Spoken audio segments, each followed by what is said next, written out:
What's up, Jacob here with Wild and Frisky. Today, my friend Rylan and I are going to be checking 150 Dungeness crab pots. And tonight, we are going to be sleeping in a tent on our barge.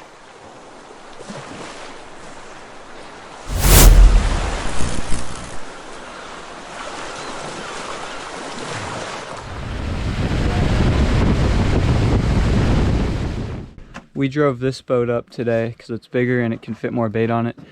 And we leave my boat up here, and this is what we check all the pots off of, because it'd be illegal if we use this boat, because this one's my dad's. But they're in Montana right now. And we got the little mini Starlink set up so we can have Wi-Fi out here. It's great. It's the only reason Rylan came.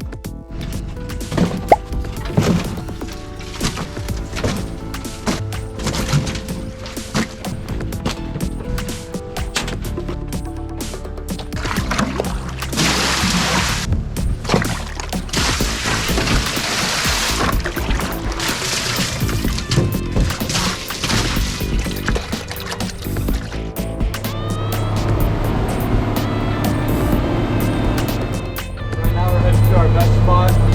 We normally average about 7 crab a pot there, which is really good for this late in the season. So we're going to start there and then move on to the next bay over. There's about 50 pots between those two spots, so we'll get done with a third of our pots.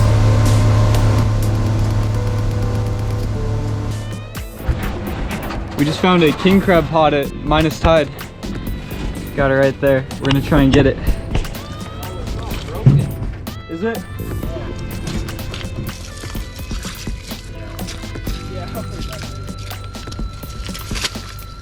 Yeah, we're not getting that on the boat.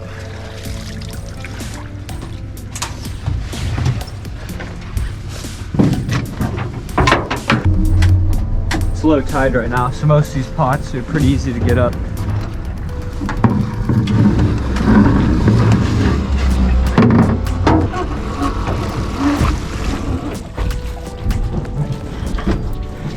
Not a bad start.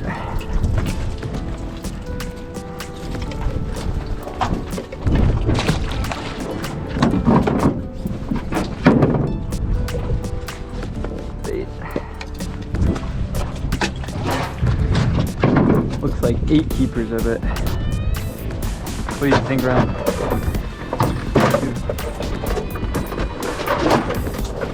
Some of you guys don't even need to measure, they're so big.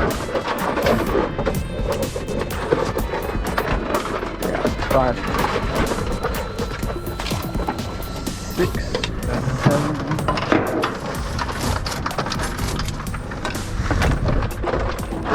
8. Right, 8 keepers. So that's one of 15 pots in this little cove.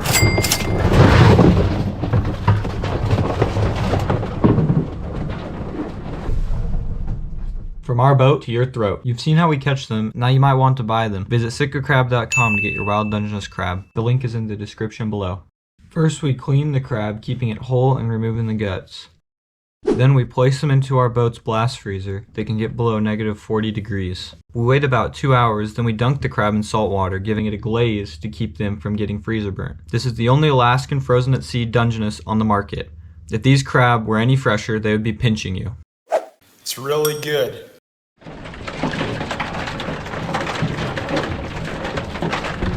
$15.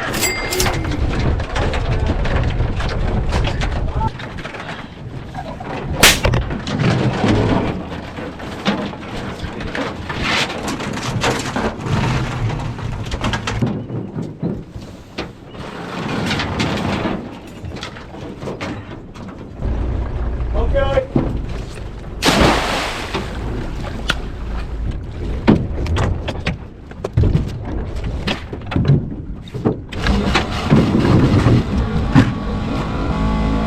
I bet you there's 10 in this one. 7? Oh! Oh! Another decent one. Something else. Good.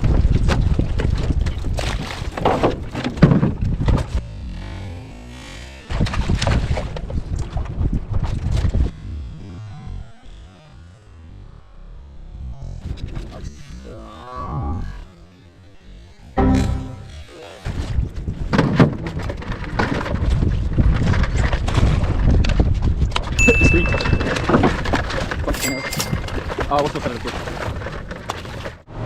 Now we're on a quick little lunch break as we run to the next spot. I don't feed Rylan enough. He's always hungry. We're just working. Man, this guy set me down for the past week and a half, rather than no other pots.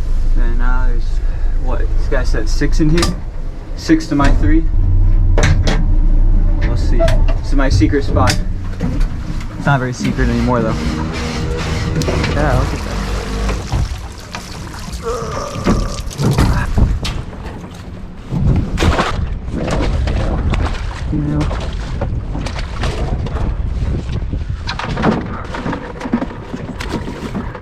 Oh, this guy's super soft. Squish him and feel. He's a nice big one. See that? Gotta throw him back though. Only one. We'll stack it. Well, we averaged 1 crab a pot for those 3 pots, so we stacked out of that spot. But we have lots of other spots to put these, so it's not a big problem. Now we're gonna head to the front of the bay there and see how we do. My family and I have been crabbing in Southeast Alaska for about 13 years now. My sister and I were introduced to this fishery before we even knew our multiplication tables. Back then, there were more crab and fewer things to worry about. This summer will be my 4th Dungeness season, running my own boat with my buddy Rylan. He's been crabbing with us for about 4 years now, going on 5, and once I finally got my own boat, I made him an offer. I told him I'd pay him more than my dad does. Since then, we've somehow turned into the best 2-man crab crew in Southeast Alaska, at least in our heads. My dad, on the other hand, has the advantage in numbers. He runs a respectable 4-man crew, himself, my mom, my sister, and her friend Emery, also known as Killer.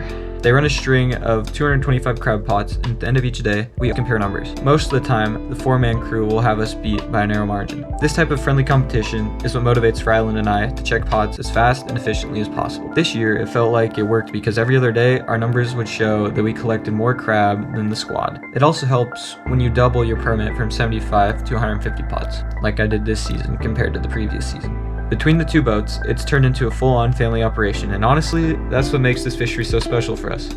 Out here, it's not just about catching crab, it's about time on the water, working with the people you trust, and keeping something going that's been a part of our lives for a long time.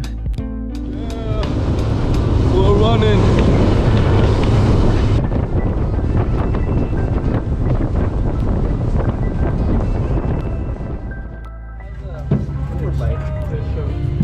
He has an overbite.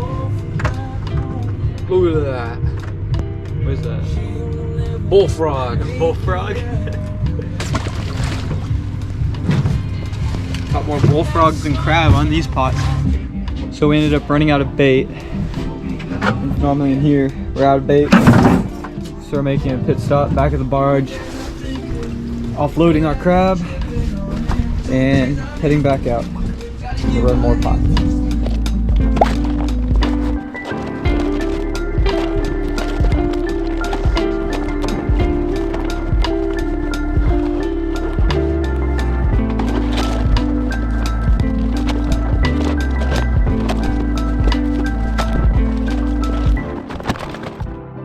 What's up, guys? Rylan here. Let's make him some lunch. Some beef brats.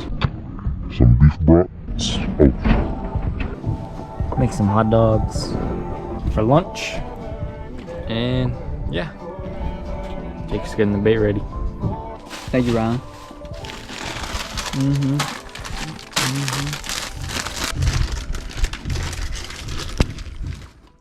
Well, we just finished checking about 25 pots, and we set some back in our hot spots.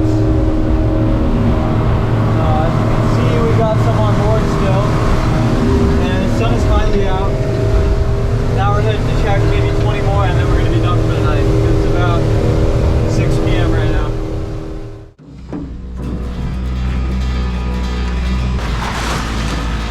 Oh, they're back. Black cod. I know. That's why I wanted to get some.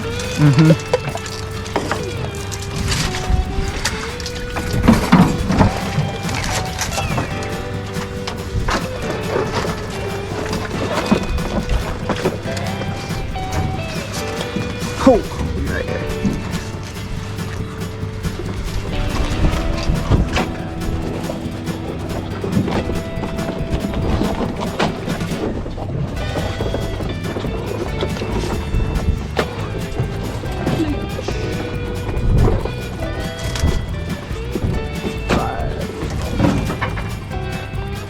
bad guy.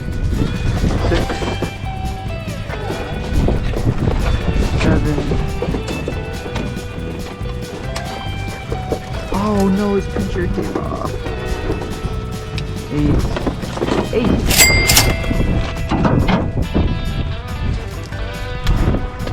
Alright. We'll set another one too.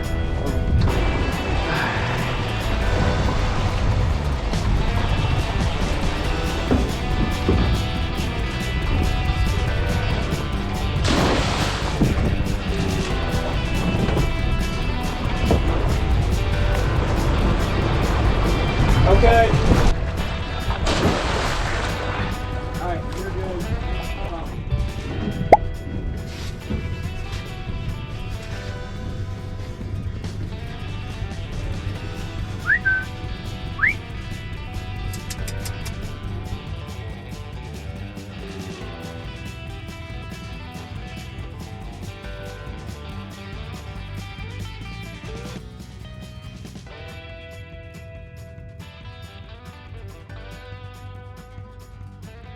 Up here in Alaska, the crabbing regulations are strict, but there's a good reason for it. We're only allowed to keep male Dungeness crab that are at least 6.5 inches across the shell.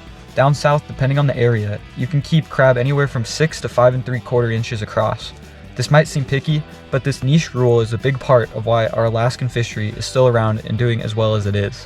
Because of these regulations in the cold northern water, Southeast Alaskan dungies end up being some of the biggest and best quality crab on the entire west coast. Another factor that makes these crabs so flavorful is their environment. Up here in Alaska, these crabs just happen to be living in some of the coldest water that their crustacean bodies can handle. This cold water slows down their metabolism, ultimately making the meat more firm, dense, and flavorful compared to crab from warmer waters. We catch all of our crab using commercial crab pots. Once they're baited, they weigh around 60 to 70 pounds, so they're no joke. We bait them with fresh fish like halibut, salmon, blackcod, and squid. And one thing I really like about how we do it is that we use discarded parts from our local processors, like heads, tails, and backbones, so nothing goes to waste. As you have seen in this video, every single crab gets handled and checked. We measure them one by one and make sure they're legal and healthy. All females, undersized crab, and softshell crab can go straight back into the water so they can keep growing and help make more crab for the future seasons. The reason we throw females back is pretty self-explanatory. I mean, they're the ones that carry all the little baby crab. But did you know that a single female can carry up to 2 million eggs at once? This is mainly why they're so heavily protected in this fishery. For me and my family, crabbing isn't just about making money. While it is very important, we also respect the resource, doing things the right way, and making sure there's still crab in these waters for the next generation. Alright, Rylan and I made it back. We checked 50 pots in total, I think, on the last trip. Now we're gonna offload and get some dinner and be done for the night. There's a nice sunset. It's gonna be a beautiful evening.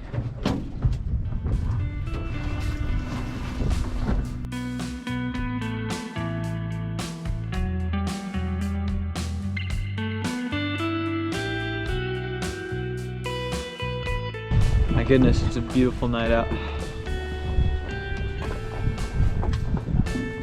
One of the crab killed itself, so now we got dinner tonight.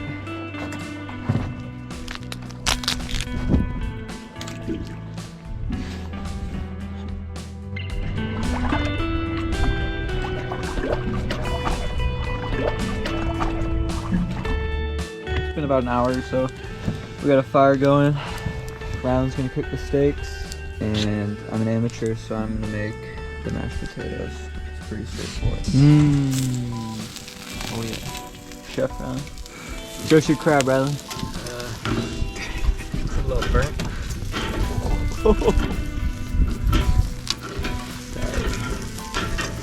Look at this. Looks amazing. The crab, on the other hand, is not cooked yet. That's alright though. Rylan's still learning. And then we got my mashed potatoes here.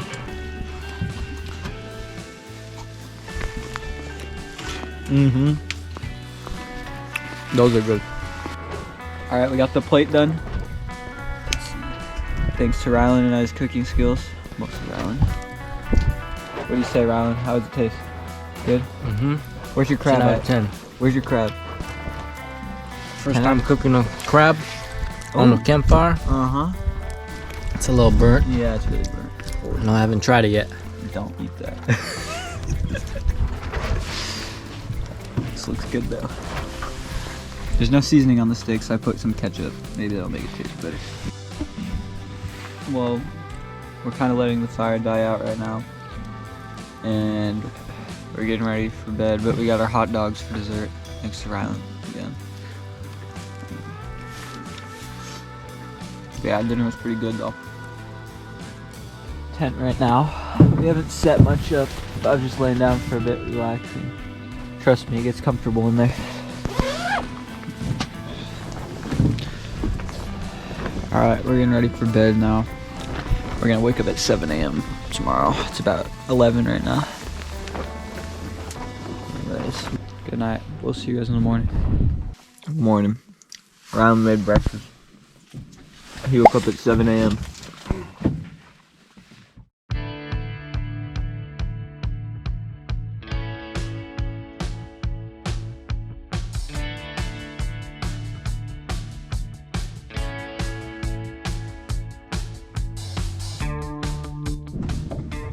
This is how I check my gas. I don't have a gas gauge, but anyway.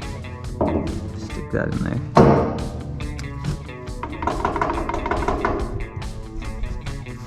Let me hold it up down there. It's about half full, so I'm gonna need 30 gallons to put in.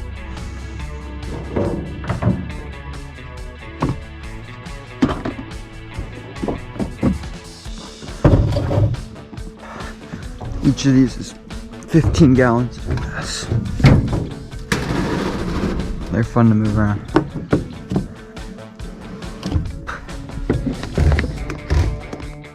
Alright, gassed up, we got a bunch of bait. And now we're heading out to check our last 68 pots. Alright, this pot's all by itself. I'm gonna guess 5 keepers. Gotta reverse into it. Sometimes the current goes the opposite way. How many do you think, Rylan? 3. Alright, I said 5.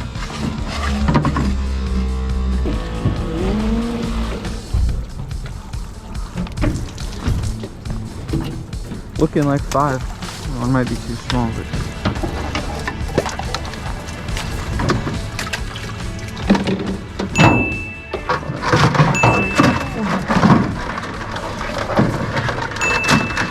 4. Oh, 5.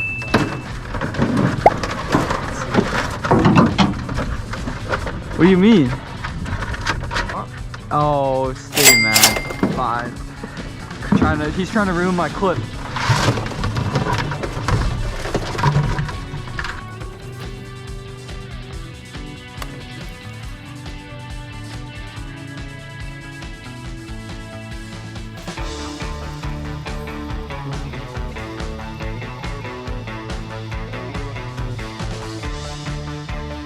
We're in the home stretch here. We got about 15 pots left, and then we're gonna head back and get ready to leave for town. We've been averaging about 4 crab in this area, which actually isn't that bad for only a 2-day soak. So, yeah.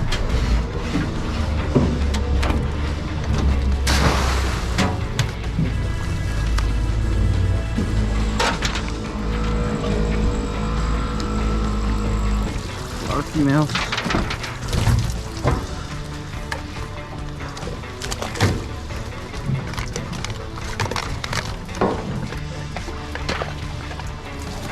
Start.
Yo, we're back. So we just got done with those 50 pots this morning. We're in our island sorting, and I'm filling up our boat that we're heading back on. It helps fill it up a lot quicker. Last time it took us about 30 minutes just to get that thing full, but now it's going quick. It's only been 3 minutes. It's a lot better.